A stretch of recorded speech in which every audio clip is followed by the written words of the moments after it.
పోయినా ఇంట్లో పోయినా ఒకటే. కొంచెం పైకి షర్మిల ఉందా, వాళ్ళు బయట కొట్లాడుకుంటారు, ఇంకా కలిసి ఉంటారు. అడవికి రాని వాళ్ళ అమ్మ ఉందా, పెద్ద పులి. జగన్ గారు ఉన్నారా, అతన్ని తట్టుకోవడం ఎవరితోటి కాదు, డబ్బుతో కానీ రాజకీయంతో కానీ రౌడిజంతో కానీ. ఒకటి బాగినాడు బాబాయ్, తండ్రికి దగ్గర కొడుకు అనుకున్నాడు. ఆ తండ్రి వాళ్ళ బాబు కొండారెడ్డి దగ్గట్టున్నాడు. నేను చూసిన పులివెందలో వాళ్ళ తాతను రాజారెడ్డిని. ఇట్లా పట్టుకుంటే 4 గదులకు ఇట్లా ఉంటాడు. వాళ్ళ కుటుంబమే గ్రేట్ బాబాయ్.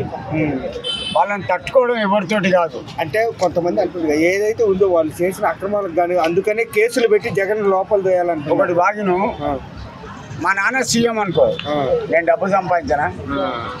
సంపాదించు బాబాయ్. మరి అందులో తప్పేముంది? వద్దనంగా సూట్ కేసులు ఇచ్చిండు. ఒక సిమెంట్ ఫ్యాక్టరీ కట్టుకున్నా, ఒక ఐరన్ ఫ్యాక్టరీ కట్టుకున్నా, వద్దనంగా డబ్బులు ఇచ్చినాక నువ్వు వద్దంటావా? ఎవరైనా డబ్బును వద్దన్నారు బాబాయ్. అతనదే ఖండిస్తున్నాము. జగన్మోహన్ రెడ్డి గారిని అరెస్ట్ చేసింది ఆయన డబ్బులు సంపాదించారని కాదు. ఈ విషయం చాలా గమనించాలి. వాళ్ళ నాన్న వైఎస్ రాజశేఖర గారు ముఖ్యమంత్రి అయ్యారు కాబట్టి ఈయన సంపాదించారని కేసులు పెట్టలేదు. వాస్తవం జరిగింది అది కాదు. వాస్తవం జరిగింది ఏంటంటే వైఎస్ రాజశేఖర గారు హెలికాప్టర్ ప్రమాదంలో మరణించారు. మరణించిన తర్వాత ఆయన పాదయాత్ర చేశారు.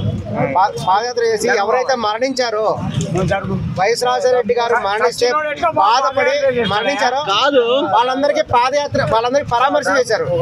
పరామర్శ యాత్ర చేసినప్పుడు అప్పుడు సెంట్రల్ గవర్నమెంట్ లో సోనియా గాంధీ ఉన్నారు.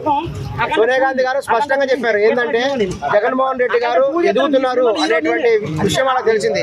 వెంటనే జగన్మోహన్ రెడ్డి గారిని అణచివేయాలని చెప్పేసి వాళ్ళు క్లియర్ గా చెప్పారు, మీరు పాదయాత్ర చేయొద్దు అని చెప్పడం జరిగింది.